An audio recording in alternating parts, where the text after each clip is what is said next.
모든 길에는 이야기가 있습니다. 더 멀리 갈수록 길은 더 험난해지고 예측을 벗어나지만 그 순간들은 더 오래 기억되고 더 많이 이야기하게 됩니다. 그 이야기들을 발견하기 위해선 최적의 머신이 필요합니다. 강력함과 견고함을 갖춘 탁월한 머신, 올류 소렌토를 소개합니다. 이것은 단순한 또 하나의 SUV가 아니라 세계 최초의 스토리텔링 머신입니다.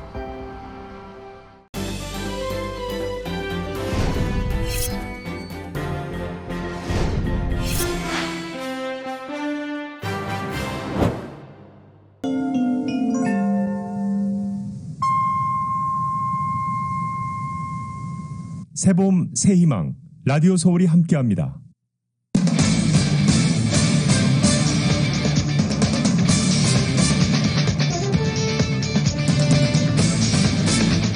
오는 15일부터 가주에서는 실내 콘서트와 극장 퍼포먼스가 허용됩니다. 애틀란타에서 발생한 총기 난사 사건의 희생자들을 기리는 추모 행사가 오늘 LA 한인타운에서 열렸습니다. 미 전역에 거주하는 한인 등 아시아계 주민의 10명 중 7명꼴로 증오범죄, 괴롭힘, 차별 등을 당한 적이 있다는 설문조사가 발표됐습니다. LA 카운티가 오렌지 티어에 진입함에 따라 다음 주 월요일부터 비즈니스 운영 규제가 완화되는 가운데 카운티 보건국이 오늘 세부적인 비즈니스 운영 가이드라인을 공개했습니다. 가주 정부가 집에서 120마일 반경 내 여행을 삼가하라는 내용의 여행주의보를 해제했습니다. 질병통제예방센터 CDC가 코로나19 백신 접종을 모두 마친 사람은 비교적 자유롭게 국내외 여행을 할 수 있다고 새로운 여행 관련 지침을 발표했습니다. 식품의약국은 제약회사 모더나의 신종 코로나 바이러스 감염증 백신 한 병당 최대 접종 인원을 11명으로 상향 조정한다고 밝혔습니다. 지난 1월 시위대가 난입했던 연방의사당에서 이번엔 흉기 난동 사건이 벌어졌습니다. 경찰관 한 명이 순직하고 용의자도 총격으로 사망한 가운데 범행 동기 등에 대한 수사가 본격화되고 있습니다. 막대한 수입을 올리는 미국의 대기업 상당수가 연방 법인세를 한 푼도 안 낸 것으로 나타났습니다. 한국과 미국, 일본의 안보실장이 바이든 정부 들어 첫 안보수장 3자 회의를 열고 북핵 문제 등을 논의했습니다. 노동부는 미국의 고용시장이 백신 보급과 영업 제한 완화 등에 힘입어 화랑세를 보이고 있다고 밝혔습니다. LA 지역 내일 맑은 날씨 보입니다. LA 지역의 내일 낮 최고 74도, 밤 최저 기온 52도입니다. 이상은 이 시간 주요 뉴스입니다. 이 시간 주요 뉴스는 공항에서부터 목적지까지 모바일 체크인과 첨단 공기순환 시스템을 통해 안전한 기내 환경과 여행을 제공하는 아시아나항공 제공입니다. 애청자 여러분 안녕하십니까? 조희정입니다. 안녕하십니까? 이균호입니다. 2021년 4월 2일 금요일 라디오 서울 이브닝 뉴스 1부입니다. 일부 첫 소식 전해드리겠습니다. 오는 15일부터 가주 내 실내 콘서트와 극장 공연, 모임 등이 허용됩니다. 가주 내 코로나 관련 규제가 완화된 데 따른 조처입니다. 1,500명의 입장객을 수용하는 실내 콘서트장의 경우 레드티어인 지역은 입장객이 100명 혹은 10%로 제한되는데 만일 입장객 1,000원이 코로나 검사를 받았거나 백신 접종 완료를 증명할 경우 입장 인원은 25%로 늘어납니다. 오렌지 티어인 지역에서는 콘서트장의 입장객은 15% 혹은 200명으로 제한되며 입장객 1,000원이 검사를 받았거나 백신 접종 완료를 증명하면 35%로 늘어납니다. 옐로우 티어의 경우 입장객은 25% 혹은 300명 그리고 만일 1,000원이 검사를 받았거나 접종 완료를 증명하면 50%로 늘어납니다. 대형 콘서트 홀의 경우 레드티어는 검사 혹은 백신 접종 증명이 필요하며 입장객은 20%로 제한됩니다. 오렌지와 옐로우 티어의 경우 입장객은 10% 혹은 2,000명으로 제한되는데 오렌지 티어의 경우 모든 입장객이 코로나 검사를 받았거나 백신 접종 완료를 증명하면 수용 인원이 35%로 늘어나고 옐로우 티어는 50%로 늘어납니다. 결혼식장과 같은 사적 모임의 경우 퍼플 티어는 야외만 허용되고 하객은 25명으로 제한되지만 모든 이가 검사를 받았거나 접종 완료를 증명하면 100명으로 늘어납니다. 레드티어의 경우 모든 하객이 검사를 받았거나 접종 완료를 증명하면 실내에서 100명 모임이 허용됩니다. 야외의 경우 50명으로 제한되는데 모든 하객이 검사를 받았거나 접종 완료를 증명하면 200명으로 늘어납니다. 오렌지 티어의 경우 모든 이가 검사를 받았거나 접종 완료를 증명하면 인원은 150명으로 허용되고 야외의 경우에는 100명으로 제한되지만 모든 이가 접종 완료 증명 혹은 검사를 받을 경우 300명이 모일 수 있습니다. 옐로우 티어의 경우 실내 모임은 모든 이가 검사를 받았거나 접종 완료를 증명하면 200명이 모일 수 있고 야외의 경우 200명이 모일 수 있으며 모든 이가 검사를 받았거나 접종을 완료하면 400명으로 늘어납니다. 개빈 뉴섬 주지사는 계속해서 사회적 거리를 두기를 비롯한 마스크 착용과 같은 안전사항을 준수해달라고 밝혔습니다. 애틀란타에서 발생한 총기 난사 사건의 희생자들을 기리는 추모 행사가 오늘 LA 한인타운에서 열렸습니다. 관련 소식 이은 기자가 보도합니다. 필리피노 워커스 센터 PWC를 주축으로 한 필리핀 아메리칸 커뮤니티가 2일 타운 내 윌셔팍 플레이스 광장에서 애틀란타 총기 난사 사건의 피해자들을 비롯해 아시안 증오범죄로 희생된 여성들을 기리는 추모식을 개최했습니다.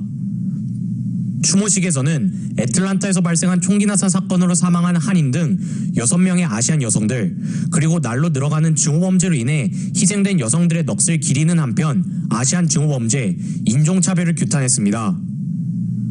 이 자리에는 필리핀 커뮤니티 노동자 권익단체를 비롯해 한인 커뮤니티 단체장 등 아시안 아메리칸, AAPI 커뮤니티 지도자들과 종교 지도자들, 그리고 LAC 정부 관계자들이 참여했습니다. 마크 퓨어 LAC 검사장입니다. That the Asian American communities of our city know that leaders stand with them, that I stand with them, that I will do everything I can to protect them. It's important to me to be here.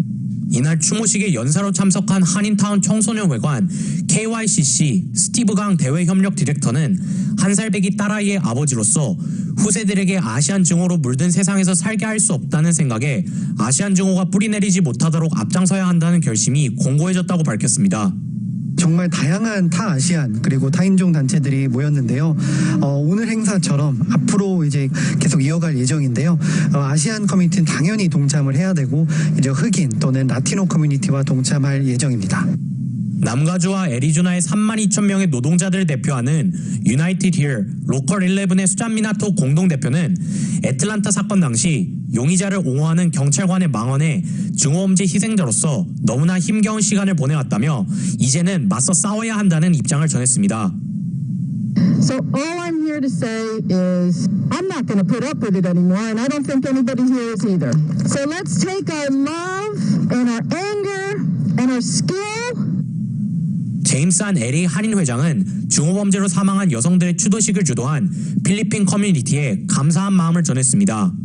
저기 아리랑 노래를 기타로 치는데 아주 좀 아까 좀 눈물이 좀 많이 나왔어요. 그래서 아틀란타에서 돌아가신 분들을 좀 기억하는 그런 이제 행사가 됐고.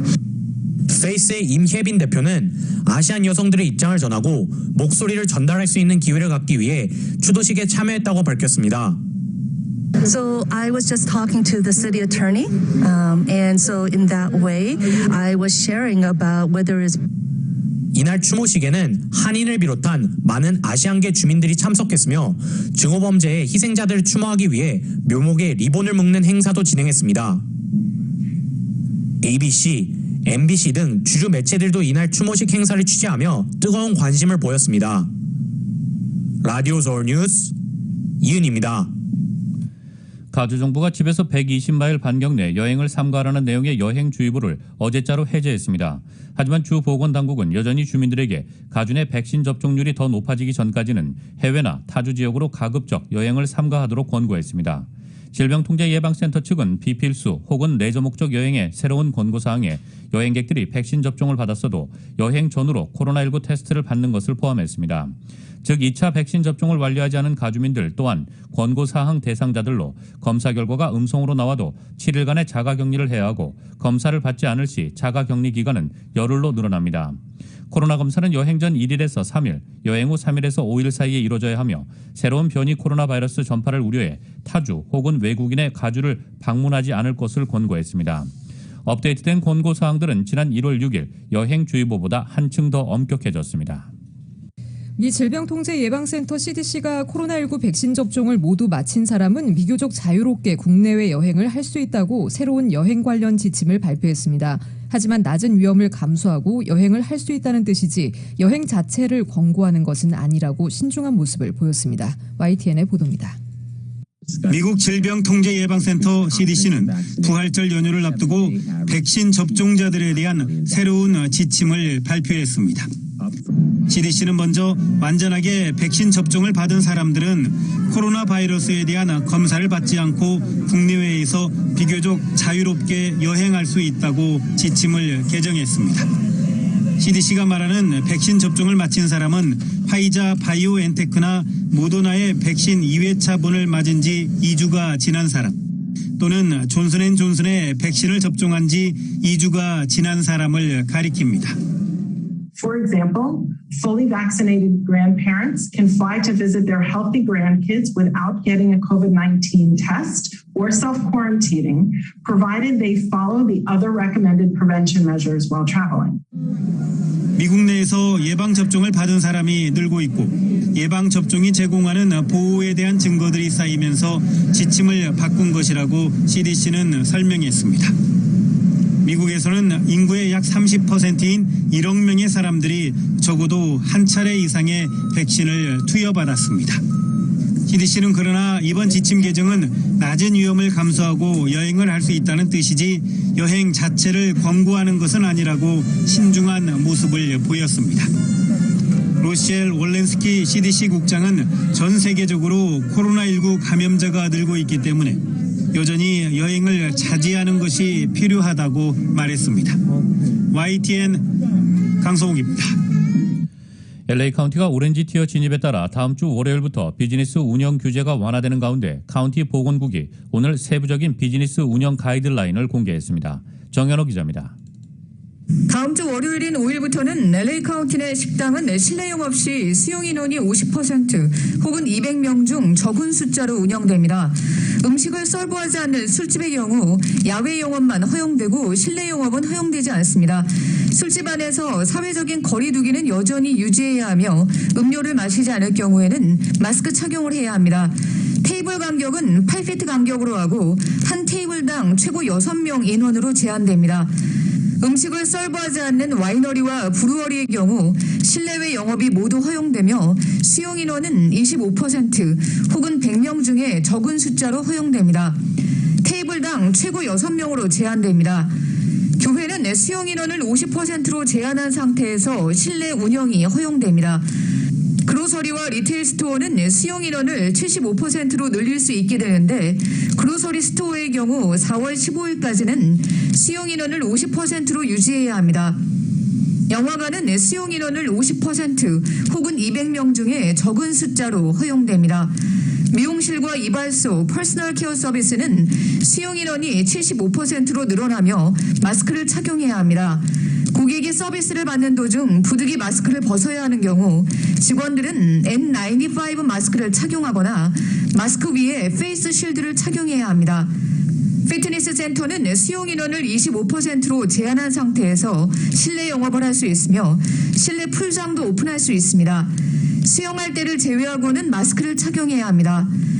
볼링장 등 엔터테인먼트 센터도 수용 인원을 25%로 제한한 상태에서 운영이 허용되며 마스크를 착용해야 합니다. 라디오 서울 뉴스 정현호입니다. 미 식품의약국 FDA는 제약회사 모더나의 신종 코로나 바이러스 감염증 백신 한 병당 최대 접종 인원을 11명으로 상향 조정했습니다. CNN 방송 등에 따르면 FDA는 전날 모더나 백신 긴급 사용 허가 규정을 개정해 모더나 백신 한 병당 추출할 수 있는 접종분을 11회로 늘렸습니다. 기존의 모더나 백신의 병당 접종 인원은 10명이었습니다. FDA는 작년 12월 병당 5명분인 화이자 바이오엔테크 백신에 대해 투여 가능 인원을 6에서 7명으로 올렸습니다. FDA는 이와 함께 모더나 백신 한 병에 담을 수 있는 백신 양을 현재 10명분에서 13명에서 15명분으로 최대 50% 늘릴 수 있도록 했습니다. 그러나 FDA는 특정한 유형의 주사기가 없을 경우 추가 추출을 하지 못하도록 했습니다. FDA 관계자는 이번 규정 개정이 모더나 백신의 공급에 긍정적 영향을 미치고 더 많은 백신을 대중에 제공함으로써 전염병직을 도울 것으로 기대했습니다. 미 전역에 거주하는 한인 등 아시아계 주민의 10명 중 7명꼴로 증오범죄, 괴롭힘, 차별 등을 당한 적이 있다는 설문조사가 발표됐습니다. 그러나 여전히 상당수의 아시아계들이 보복 등이 두려워 피해를 당하고도 증오범죄를 신고하지 않는 경우가 많아 제대로 알려지지 않은 피해 사례가 훨씬 더 많을 것으로 추정되고 있습니다. 아시아 태평양계 통계 정책 연구를 제공하는 단체인 AAPI 데이터와 여론조사 기관 서베이몽키가 성인 16,336명을 대상으로 지난달 18일에서 26일 온라인으로 실시한 설문조사 결과에 따르면 아시아 태평양계 응답자 2,017명 중 71%가 증오범죄, 괴롭힘, 차별 등을 당한 적이 있다고 답했습니다. 이는 전체 응답자 52%보다 무려 19%나 높은 비율로 아시아 태평양계가 증오범죄 대상이 되는 사례가 평균보다 높다는 사실이 드러났습니다. 반면 증오범죄 등을 당해본 경험이 아예 없다고 답한 아시아 태평양계 응답자는 21%, 전체 응답자 42%보다 절반이나 낮았습니다. 사법당국에 증오범죄를 신고한다고 했을 때 느끼는 부담을 물었을 때 아시아 태평양계 응답자의 35%는 다소 또는 매우 꺼림직하다고 답했습니다. 전체 응답자 가운데는 25%만 이와 같이 대답했습니다. 증오범죄 신고를 다소 또는 매우 편하게 생각한다라는 응답자는 아시아 태평양계의 경우 64%였고 전체는 73%였습니다. 한편 수사 과정에서 통역이나 사법체계 안내가 제공되지 않는 점도 문제로 꼽히고 있습니다. AAPI 데이터 설립자 카트릭 라마크리슈나 캘리포니아대 교수는 자신 또는 가족의 원치 않는 관심이 쏟아지는 것이 싫어 증오범죄를 신고하지 않는다고도 설명했습니다. 조 바이든 행정부와 연방의회 민주당이 미국 내 1,100만 명에 달하는 서류미비 신분 이민자들에게 궁극적으로 시민권까지 부여하는 구제안을 포함한 포괄적 이민개혁 법안을 제출한 가운데 일정 조건을 갖춘 서류미비 신분 이민자에 대한 시민권 기회 부여에 대해 압도적인 다수의 캘리포니아 주민들이 찬성한다고 답한 것으로 나타났습니다. 특히 불체자 시민권 부여에 대해서는 60%가 넘는 공화당 유권자들도 지지한다고 답해 불체자 시민권 부여에 대해서는 대부분의 캘리포니아 유권자들이 공감하고 있는 것으로 나타났습니다. 또 서류미비 신분 이민자들을 대상으로 한 의료 혜택 제공에 대해 과반수가 넘는 캘리포니아 잠재적 유권자들이 이를 지지한다는 여론조사 결과도 나왔습니다. 과반수 이상의 잠재 유권자들이 불체 이민자 의료 혜택 제공을 지지한다는 여론조사 결과가 나오기는 이번이 처음입니다. 불체 신분 이민자들에 대한 캘리포니아 유권자들의 시각이 크게 변화하고 있음을 보여주는 것으로 해석되고 있습니다. 민주평통 LA 협의회와 오렌지 샌디에고 협의회가 영김 연방하원 의원을 초청해 어제 미국의 대북 정책과 한미 관계를 주제로 화상 강연회를 개최했습니다. 이날 강연회는 LA와 오렌지 카운티뿐 아니라 미주 전역의 평통 지회와 중국, 하와이 평통 위원들이 참여해 뜨거운 관심 속에 열렸습니다.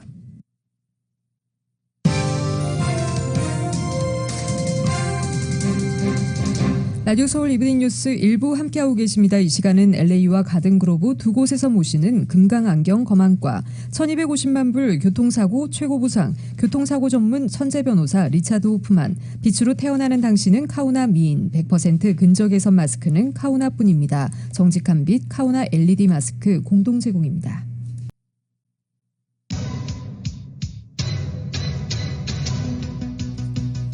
라디오 서울 이브닝 뉴스 일부 함께하고 계신 지금 시각 LA 시각으로 5시 20분입니다. 금요일 5시대 퇴근길 교통 상황입니다. 5번 프리웨이 사우스 방향 워싱턴 블루버드부터 13마일대로 속도 떨어지고 있습니다. 10번 웨스트와 교차점을 지나 4가 스트릿과 교차되는 점까지 오늘 6마일에서 18마일대 속도 밖에 내지 못하고 있습니다. 반대 5번 프리웨이 놀스 방향입니다. 10번 이스트와 교차 지점부터 12마일대로 정체 심해집니다. 그랜드 비스타 애비뉴와 교차되는 지점까지 10에서 14마일대로 정체 심한 상태입니다.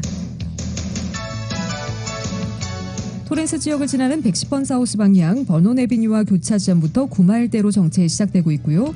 10번 웨스트와 교차 지점까지 9에서 13마일대로 정체 심해지고 있습니다.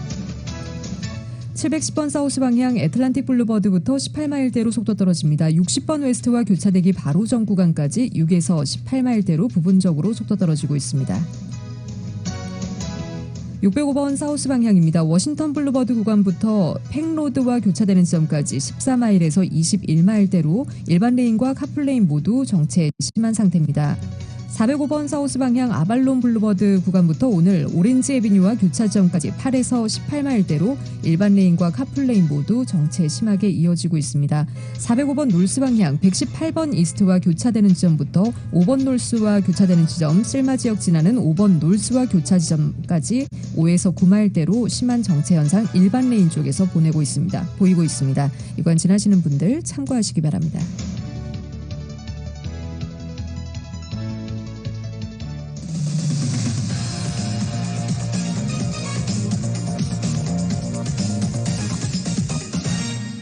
여러분께서는 라디오 서울 이브닝 뉴스 1부 함께하고 계십니다. 오늘 한인타운 동쪽의 메가더 박내 아일랜드에서 총을 소지한 여성이 LAPD 경관과 총격전을 벌였습니다. 현장에 있던 취재진에 따르면 여성은 호수에 종이를 던지고 동물들을 학대했다고 밝혔습니다. LAPD 측은 총격 전에 경관도 관여돼 있다고 전하며 인명피해는 아직 보고되지 않았습니다. 이어서 미국 소식 전해드리겠습니다. 지난 1월 12대가 난입했던 연방의사당에서 이번엔 흉기 난동 사건이 벌어졌습니다. 경찰관 한 명이 순직하고 용의자도 총격으로 사망한 가운데 범행 동기 등에 대한 수사가 본격화되고 있습니다. KBS의 보도입니다.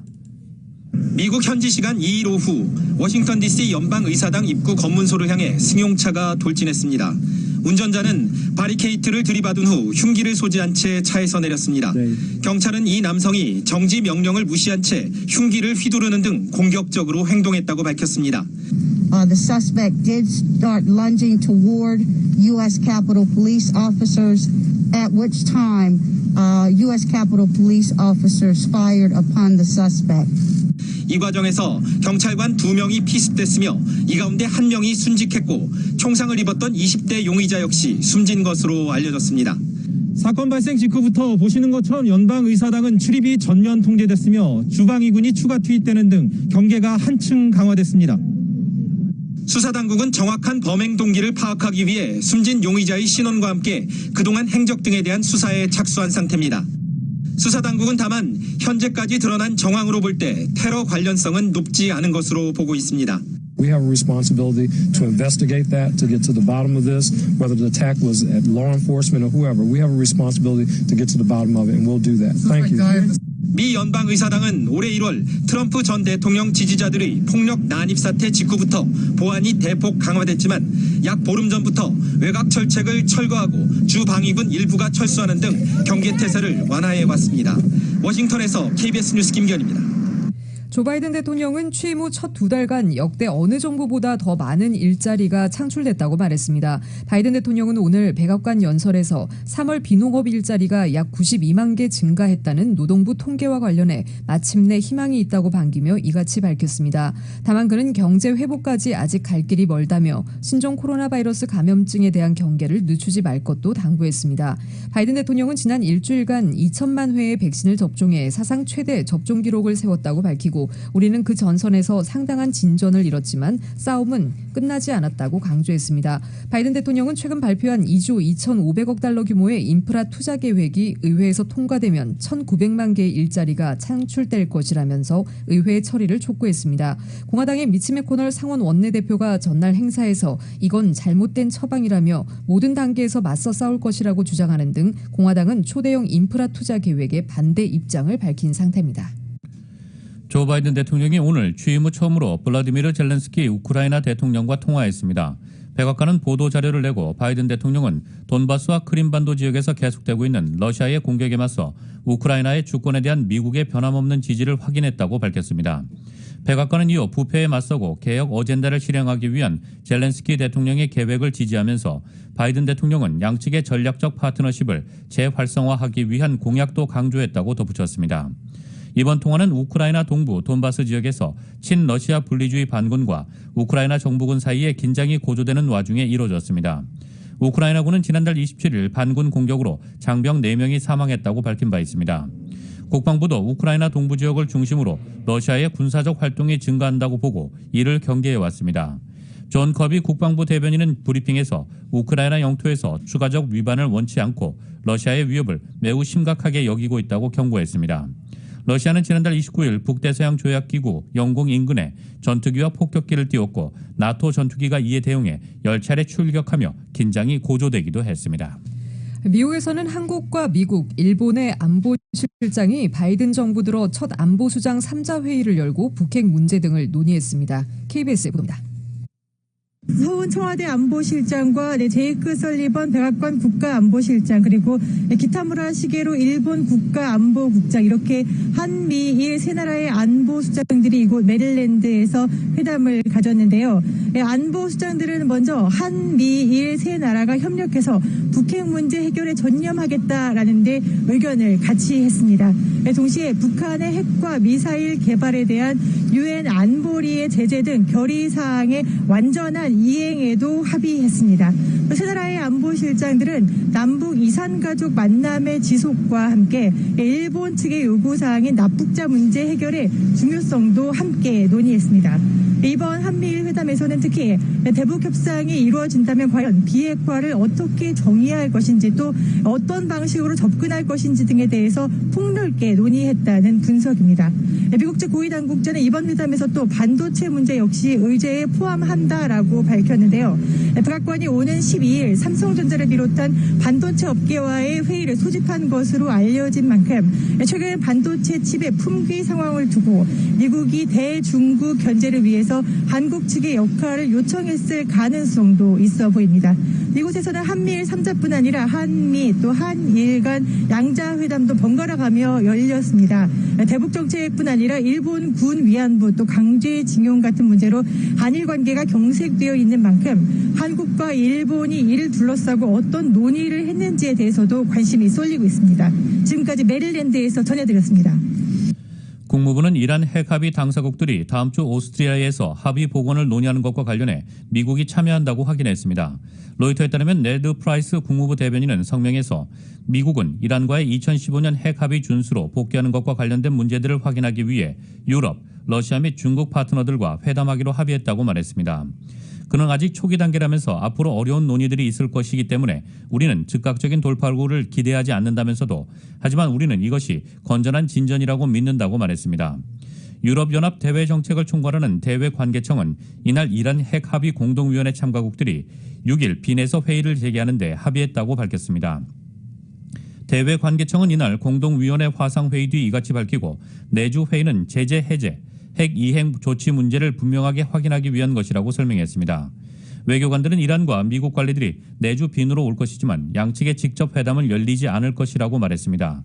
이날 화상회의는 프랑스, 독일, 영국, 러시아, 중국, 이란이 참여했습니다.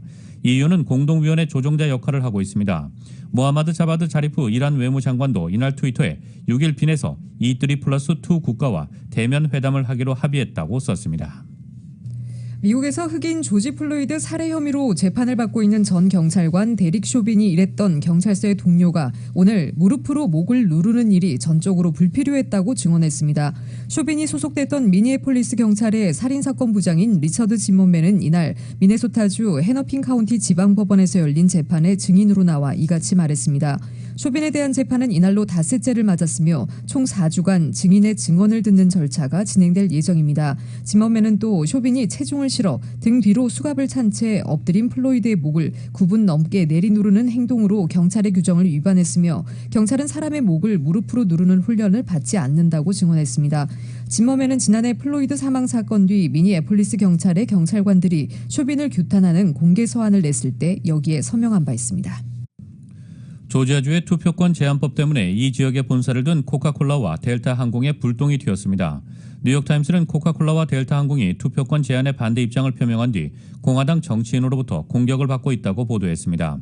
공화당 소속인 브라이언 캠프 조지아 주지사는 델타 항공의 에드 베스 전 최고 경영자가 당파적인 행동을 하고 있다고 공개적으로 비판했습니다.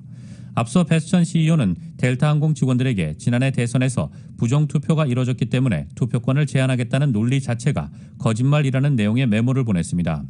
조지아주 의회의 공화당 정치인 사이에서는 델타 항공에 대한 각종 세제 혜택을 종료해 보복하는 방안까지 거론되고 있습니다.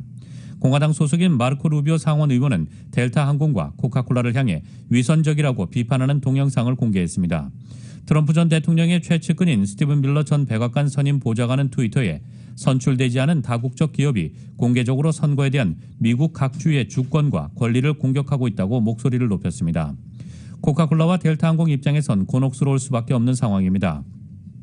두 회사는 조지아주에서 투표권 제한을 강화하는 법이 통과된 뒤 반대 목소리를 내지 않으면 보이콧을 불사할 것이라는 소비자 여론을 감안해 입장을 표명했기 때문입니다.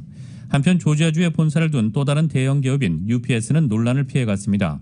UPS는 법이 통과된 뒤 미국인의 투표권 행사는 어려워지면 안 되고 쉬워져야 한다는 입장을 발표했지만 정작 조지아주의 법에 대해선 언급하지 않았습니다.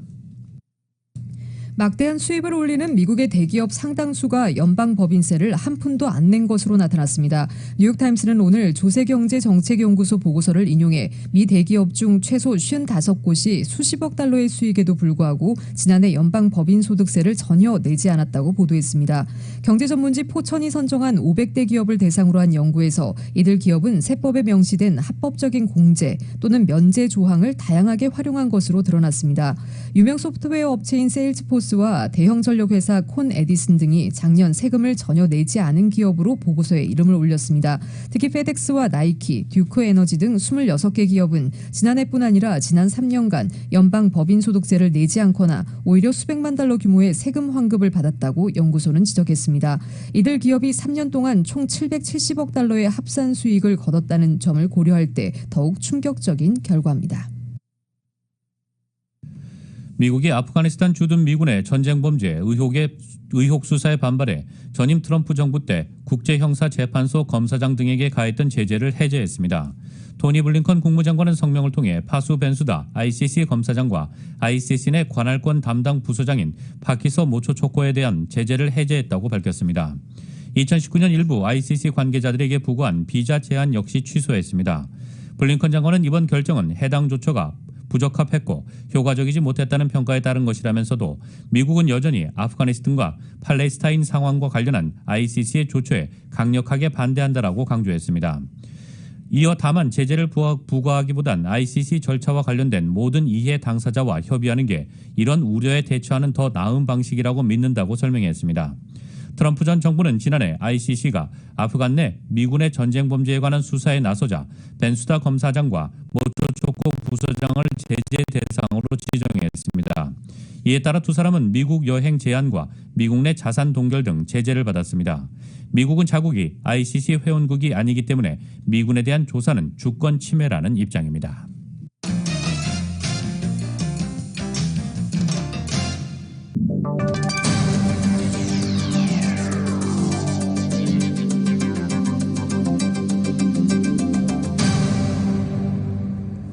여러분께서는 라디오 서울 이브닝 뉴스 1부 함께하고 계십니다.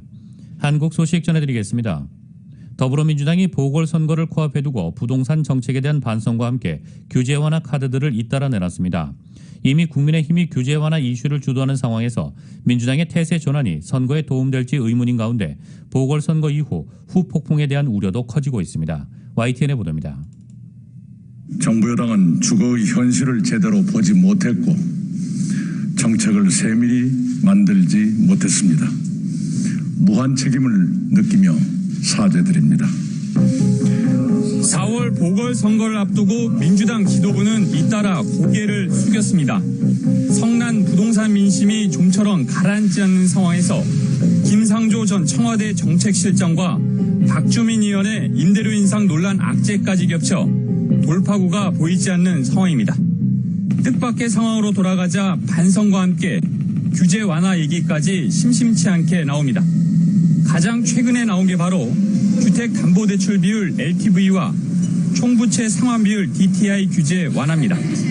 장기 무주택자와 생애 최초 주택 구입자에 한정하긴 했지만 기존 정책과는 확실히 다른 분위기입니다. 민주당은 선거용이 아닌 오래전부터 준비한 실수요자들을 위한 정책이었다는 입장이지만 선거를 코앞에 두고 나온 정책이라 설득력을 얻기 힘든 상황입니다. 투기는 차단하되 무주택 실수요자의 내 집 마련 기회를 대폭 확대하겠습니다. 앞서 박영선 후보는 오세훈 후보처럼 한강변 아파트의 35층 층고 제한 완화를 밝힌 데 이어 강남 재개발 재건축의 경우에도 공공주도 형태를 고집하진 않을 것이라며 규제 완화 분위기를 이끌고 있습니다. 공공주도가 한쪽으로 너무 방점이 찍히다 보면 주민들의 의견이 완전히 수렴되지 못하는 경우가 있습니다. 재개발 재건축을 할 때 공공 민간 참여형으로 하겠다. 민주당이 뒤늦게 국민의힘을 따라간다고 해서 유권자들의 표심을 얻을 수 있을지 장담하기 어렵습니다. 게다가 청와대는 지금의 부동산 정책 기조를 유지한다는 입장을 밝힌 상태여서 당청 간 엇박자 양상까지 보이고 있습니다. 더 큰 문제는 재보궐선거 이후입니다. 하반기 금리 인상이 전망되는 상황에서 지금 쏟아내는 규제 완화 정책들이 부메랑이 되어 더 큰 문제가 될 수도 있기 때문입니다. YTN 이다운입니다. 국민의힘 오세훈 서울시장 후보가 공약으로 내건 부동산 정책의 핵심은 재개발, 재건축 규제 대폭 완화를 통한 속도감 있는 주택 공급입니다. 그런데 정작 정부 여당의 도움 없인 추진이 쉽지 않을 전망이라 실현 가능성에 대한 의구심이 커지고 있습니다. YTN의 보도입니다. 국민의힘 오세훈 서울시장 후보는 스피드 주택 공급을 연일 강조하고 있습니다.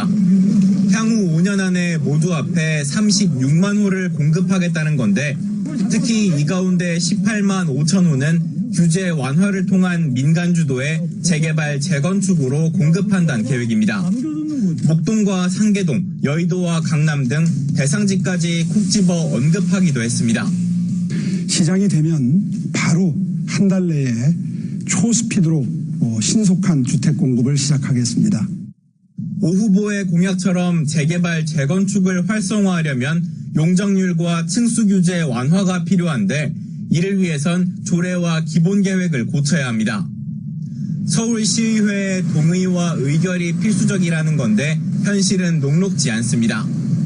시의회 109석 가운데 101석을 민주당이 차지하고 있기 때문입니다. 하지만 오 후보는 대선이 다가오는 데다 재건축과 재개발을 요구하는 목소리가 큰 만큼 충분히 설득할 수 있다는 주장입니다. 매일 동네에서 이 민원으로 정말 샌드위치 신세가 돼 있으신 상태거든요. 따라서 들어가서 협의하겠습니다. 하지만 민주당 소속 서울시의회 의원들은 일찍이 오 후보는 실패한 시장이라며 사퇴까지 촉구하고 있습니다. 재건축 초과이익 환수제와 안전진단 통과 기준을 완화하겠다는 공약 역시 국토교통부와의 협의가 필요하지만 정부가 공공중심의 재건축 재개발을 강조하는 만큼 협조를 끌어내긴 쉽지 않아 보입니다. 이 문제는 정부의 협조 없이는 할 수 없는 일입니다. 만약에 야당 시장이 된다면 이 협조가 잘 될까요? 아닙니다. 오세훈식 재건축 재개발에 대한 기대는 결국 부동산 안정화를 이끌 수 있는지 여부입니다. 그런데 뚜렷한 실현 계획 없는 장밋빛 공약으로 지나친 개발 기대감과 부동산 시장 불안정만 부추기는 건 아닌지 숙고가 필요하다는 지적이 나옵니다. YTN 이경국입니다. 한국토지주택공사 LH 투기 사태에 대한 국민적 공분이 계속되면서 검찰 수사에 대한 관심도 커지고 있습니다. 다만 수사권 조정으로 직접 수사 범위가 대폭 축소돼 주도적인 역할을 하지 못하는 상황인데요. 예외 조항을 통해 수사권을 일부 보장하는 등 제도 개선이 필요하다는 지적 속에 검찰 수사권을 완전히 폐지하는 이른바 검수완박 추진은 힘을 잃은 모습입니다. YTN의 보도입니다. 지난달 초 LH 직원들의 투기 의혹이 제기된 직후 경찰 국가수사본부엔 국민적 공분 해결사로 특별수사단이 꾸려졌습니다. 이후 국세청과 금융위원회 등 관계기관까지 참여하는 합동수사본부로 격상됐지만 검찰은 포함되지 않았습니다. 올해 초부터 검경수사권 조정으로 검찰은 6대 중대범죄에 한해서만 직접 수사가 가능하기 때문입니다. 공공기관 직원과 공직자들의 부동산 투기 의혹 사건은 국가수사본부의 수사 역량을 검증받는 첫 번째 시험대입니다.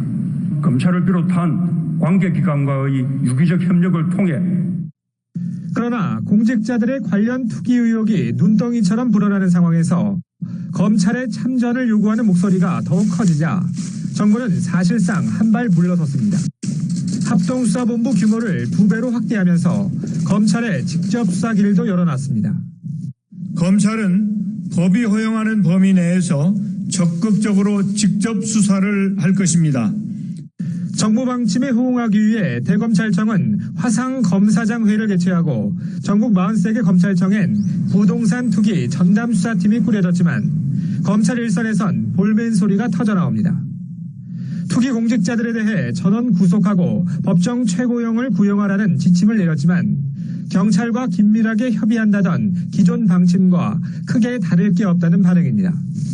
직접 수사와 관련해서도 지난 5년간 부동산 투기 사건을 다시 들여다보라고 지시했지만 단기간에 수사 성과를 낼지는 미지수입니다. 이 때문에 일각에선 장관의 승인 등이 있으면 6대 중대범죄 외에도 검찰 직접 수사가 가능하도록 예외 조항을 두거나 법령에 명문화하진 않더라도 어떤 식으로든 제도 보완이 필요하다는 지적이 나오고 있습니다. 검찰의 적극적인 참여가 가능하도록 일부 제도적인 보완이 필요하고 검찰이 지휘하던 것과 뭐가 다르냐 이렇게 반발을 할 게 아니라 검찰과의 새로운 관계를 통한 협력이라고 생각하고 LH 사태에 대한 국민적 공분이 가라앉지 않으면서 권한이 축소된 검찰의 한계도 더 부각되는 상황입니다. 검찰의 수사권을 아예 폐지하는 이른바 검수완박 추진도 동력을 잃어가고 있습니다. YTN 이종원입니다.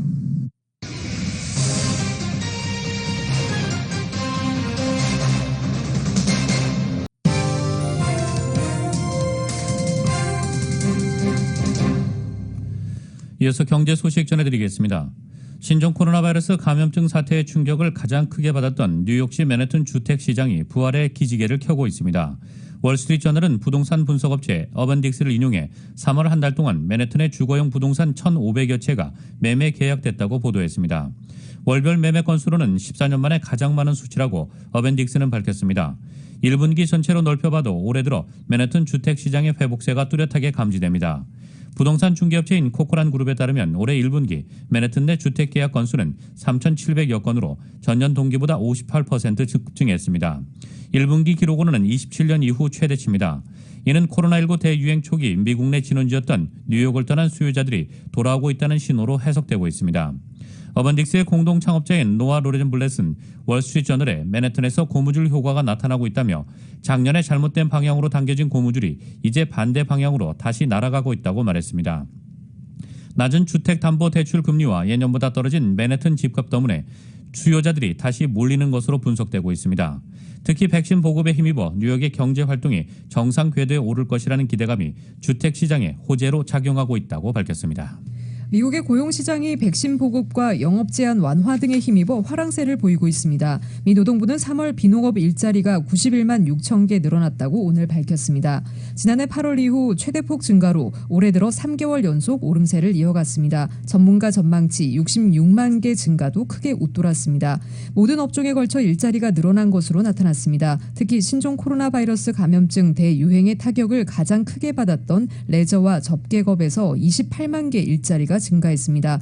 교육과 건설 분야에서도 고용 회복세가 뚜렷했습니다. 실업률도 전월 6.2%에서 3월 6%로 0.2%포인트 낮아졌습니다. 일자리가 늘어나고 실업률이 떨어진 것은 코로나19 백신 접종 확대와 각주의 영업 제한 완화, 이에 따른 강한 경제 성장 덕분이라고 언론들은 분석했습니다.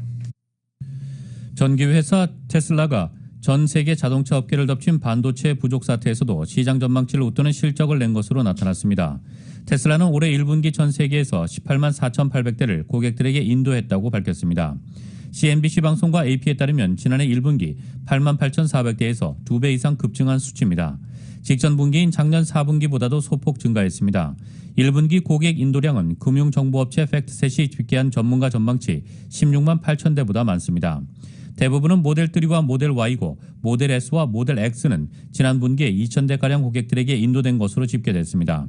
테슬라는 이날 성명을 통해 중국에서 모델 Y가 큰 호평을 받아 고무적이라면서 우리는 완전 생산 능력을 향해 빠르게 전진하고 있다고 말했습니다. 테슬라의 분기별 고객 인도 실적은 글로벌 소비자들의 전기차 수요를 측정하는 바로미터로 여겨지고 있습니다. 기아차가 다음 주 조지아주 공장의 가동을 이틀간 중단한다고 밝혔습니다. 기아차는 공급망 관련 문제를 해결하기 위해 이같이 조처한다고 밝혔습니다. 이번에 공장 가동을 일시 중단해 이달 남은 기간 지속해서 가동할 수 있도록 공급망을 안정화할 시간을 마련할 것이라고 설명했습니다. 이번 결정은 최근 전 세계적인 반도체 칩 품귀 현상과 관련됐다고 로이터 통신은 해설했습니다. 신종 코로나 바이러스 감염증으로 가전제품 수요가 급증하면서 차량용 반도체가 부족해져 전 세계적으로 완성차 업체의 생산이 차질을 빚고 있습니다.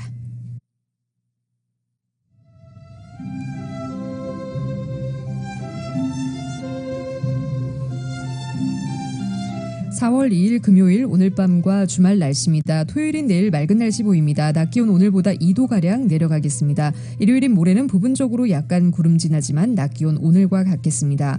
다음 주 중에도 평년 기온을 4도에서 7도가량 웃도는 기온이 주중 내내 이어지면서 남가주에는 당분간 맑고 포근한 봄 날씨가 계속되겠습니다. LA 한인타운의 내일 낮 최고 기온 74도, 밤 최저 기온 52도입니다. 오렌지 카운티 지역 79도, 51도, 밸리와 인랜드 엠파이어 지역 81도, 51도, 해안 지역의 내일 낮 최고 66도, 밤 최저 51도입니다. LA 지역 오늘 밤 5에서 10말대 바람이 불겠습니다. 오늘 밤 최저 기온 53도입니다.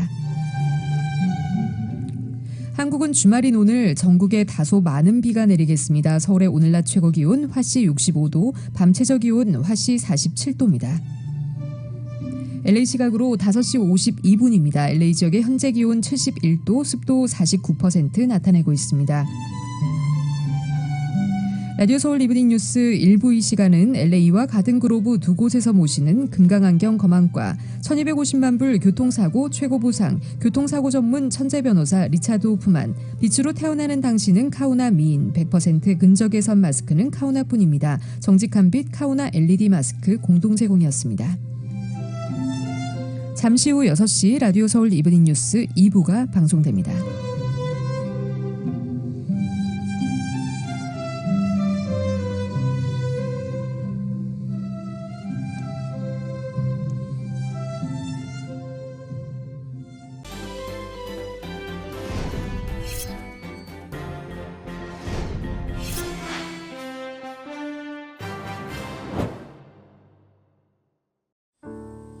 친구, 마음을 나누는 가족이지.